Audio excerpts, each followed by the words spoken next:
Assalamu alaikum everyone. My name is Anaya Al-Murjubali and I'm a foundation level student at Rehan School. So today I will ask some questions from Maya on the topic of what are remote jobs. So let's get started. So hi Maya, how are you? I'm doing great. Thanks for asking. I'm ready and excited to dive into the world of remote jokes with you. Where should we start? Okay, so my first question from you is that what does the word remote mean in the remote jobs? In the context of jobs, remote basically means you aren't tied to a specific physical office.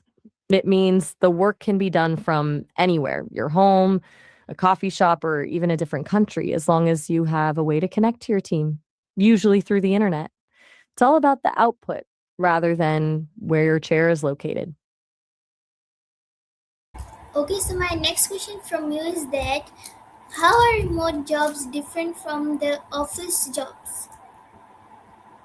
The biggest difference is the environment and the flexibility. With an office job, you have a commute and a shared physical space, which makes spontaneous chatting easy, but can be a huge time sink. Remote jobs trade that for autonomy. You save time on travel and can design your own workspace, but you have to be much more intentional about communicating since you can't just lean over to a coworker's desk to ask a quick question. Okay, so my next question from you is that why are remote jobs becoming popular? It's a mix of things, but mostly it's because we've realized that for a lot of roles, the office is just a formality. People love the freedom to skip the commute and have a better work life balance. Plus, from a company's perspective, they can hire the best person for the job regardless of where they live, which opens up a massive talent pool. It's just a more modern way of thinking about productivity. Okay, so my next question from you is that can anyone do a remote job? Not everyone, honestly. Really depends on the job itself and the person. Some roles, like surgeons or chefs, obviously can't be done from a laptop. And on the human side, some people thrive in solitude, while others get lonely or distracted without the structure and social energy of an office.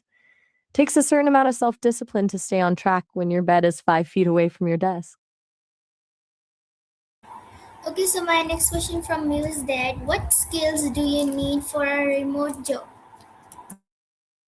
Beyond the actual technical skills for the job, the soft skills are what really make or break you in a remote setup. Communications, number one. Since you aren't face to face, you have to be incredibly clear and proactive in your writing. Then there's time management and self motivation. You're essentially your own manager. And honestly, a bit of tech savviness is a must because when your Wi Fi drops or a software glitch happens, you're the first line of defense. Okay, so my next question from you is that uh, what are the biggest benefits of remote work? The most obvious one is the death of the commute. Getting those hours of your life back every day is a game changer for your mental health. Then there's the flexibility, being able to throw in a load of laundry or take a walk midday. And for a lot of people, it means they can live in a place they actually love rather than just living wherever the office happens to be. Okay, so my next question from you is that do remote workers need a computer? In the vast majority of cases, yes. Most remote work revolves around digital tasks, emails, documents, coding, or design, which require a computer.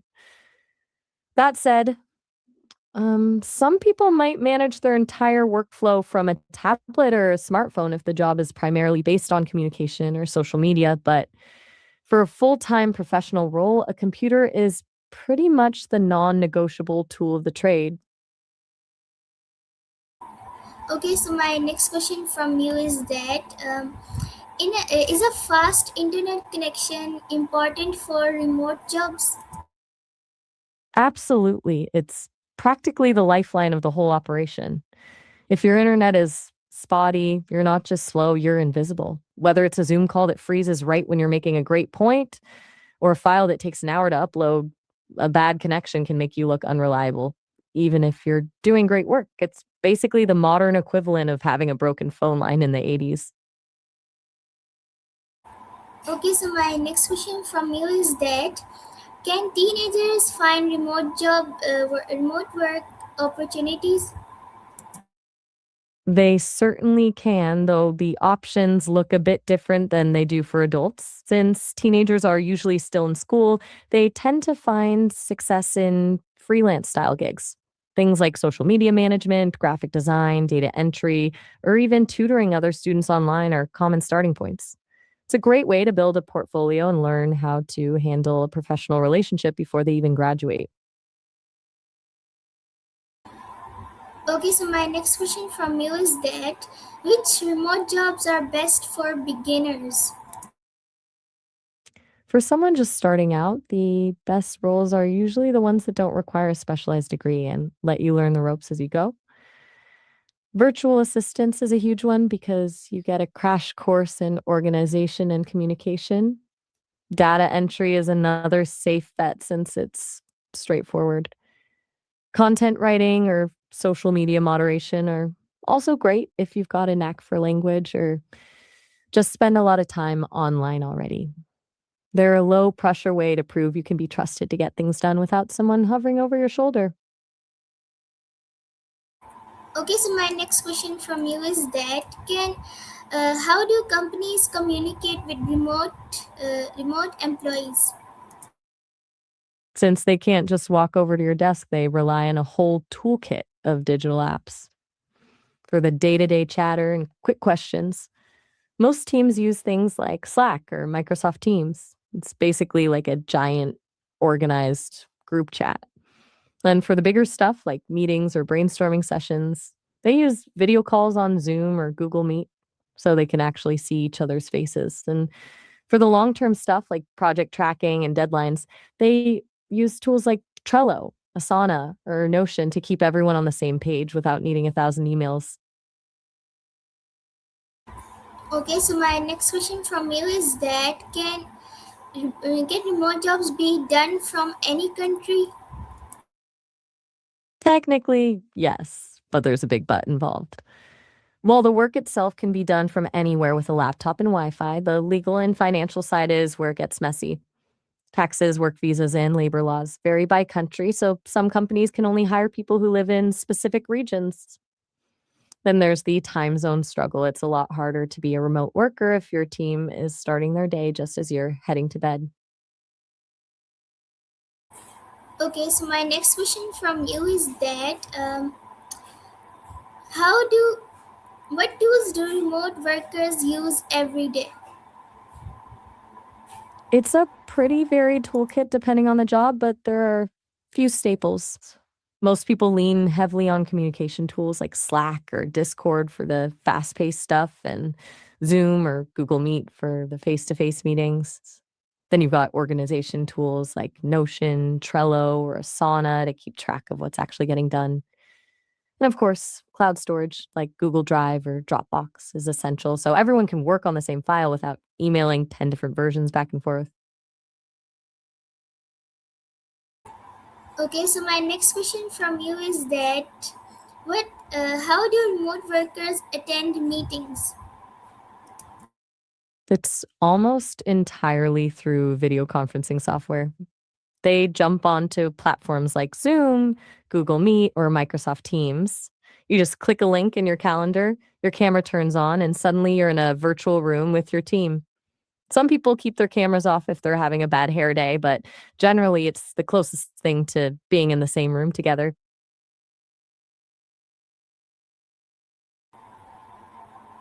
Okay, so Maya, my next question from you is that can people travel while working remotely? Oh, absolutely. That's actually where the term digital nomad comes from. Some people make a career out of traveling the world while they work, hopping from one city or country to another. The only real challenge is finding a spot with reliable Wi Fi and managing the time zone so you aren't taking meetings at 3 in the morning. Okay, so my next question from you is that how much can someone earn from a remote job? It varies wildly. There's no single remote salary because it depends on the industry and the company's pay structure. Some companies pay based on where the employee lives, while others pay a flat rate regardless of location. You could be making a modest entry level wage in data entry, or you could be making a massive executive salary in tech or finance. The beauty of it is that if you live in a place with a lower cost of living, but work for a company in a high paying city, your earning power actually goes up. Okay, so my next question from you is that are remote jobs full time or part time? You'll find both, but it really depends on what you're looking for. A lot of corporate remote roles are traditional full time positions with benefits, but there's also a huge market for part time and freelance remote work, especially for things like virtual assistance or writing, where people just want a few hours of help a week. It's kind of the best of both worlds, depending on whether you want a steady paycheck or a flexible schedule. Okay, so my next question from you is that what is the difference between freelancing and remote employment? It basically comes down to who you work for and how you're paid. Remote employment is like a traditional job. You have one boss, a steady salary, and usually some kind of benefits, but you just happen to work from home. Freelancing is more like running your own little business. You have multiple clients, you set your own rates, and you're responsible for your own taxes and insurance. One gives you stability, the other gives you total independence.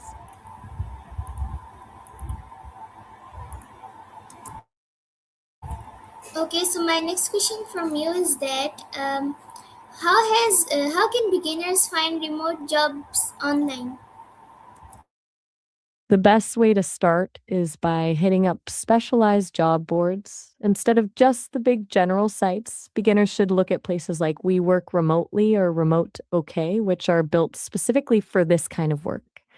It's also a great idea to polish up a LinkedIn profile and set alerts for remote roles in their field. Honestly, networking is still huge. Reaching out to people already doing the job you want to find out how they got their foot in the door can open way more doors than just clicking apply on 100 listings. Okay, so my next question from you is that which websites are best for finding remote jobs? Depending on what you're looking for, there are a few different go tos. For specifically remote first companies, We Work Remotely and Remote OK are the gold standards. If you're looking for more freelance or project based work, Upwork and Fiverr are the big names. And of course, LinkedIn is still a powerhouse if you use the remote filter in the job search. Do you think any of those would be a good fit for your projects? Okay, so my next question from you is that how can you avoid remote scams? That is a really important one because the remote world is unfortunately a goldmine for scammers. The biggest red flag is if they ask you for money up front for training or equipment, real companies pay you, not the other way around. Also, be wary of jobs that seem too good to be true, like huge pay for very little work, or recruiters who only want to communicate through encrypted apps like Telegram instead of official email or LinkedIn. If the interview process feels rushed or they offer you the job without even talking to you, it's time to run.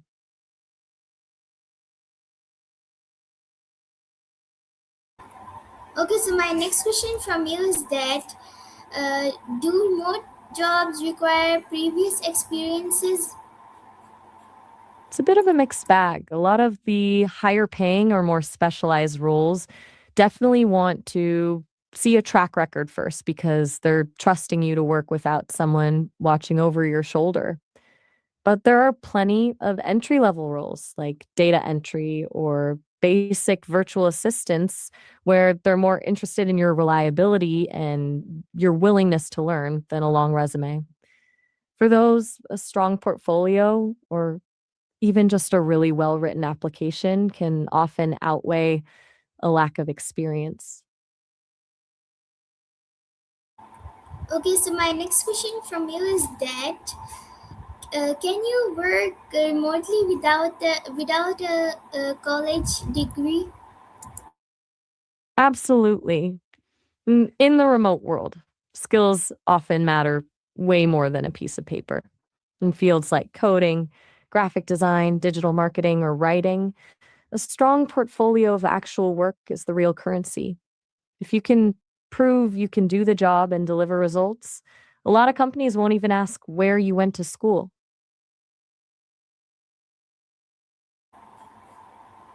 Okay, so my next question from you is that what is the typical work day like for a remote worker?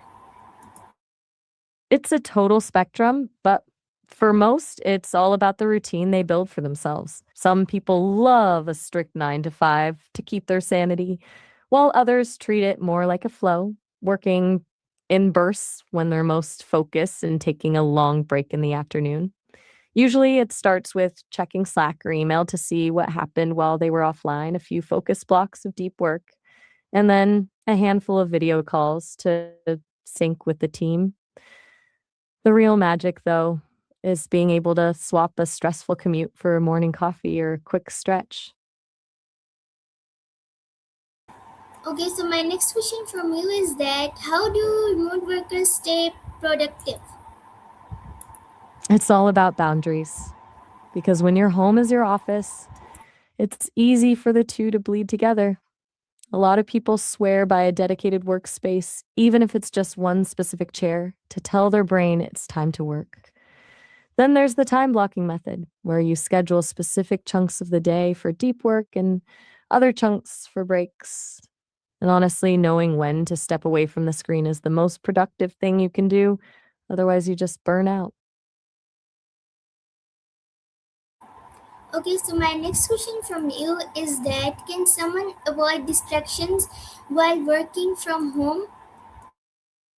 Mm, it's a constant battle, for sure. The trick is usually creating a psychological wall between home life and work life. Some people use noise canceling headphones to signal to everyone in the house that they're in the zone, while others use apps that block social media during work hours. It really comes down to discipline and setting expectations with the people you live with so they know that just because you're home doesn't mean you're available for a chat. Okay, so my next question from you is that can uh, is it uh, is time management important for remote jobs? It is everything. When you don't have a boss physically standing over your shoulder or a set office closing time, it's incredibly easy to either procrastinate all day or, on the flip side, never actually stop working.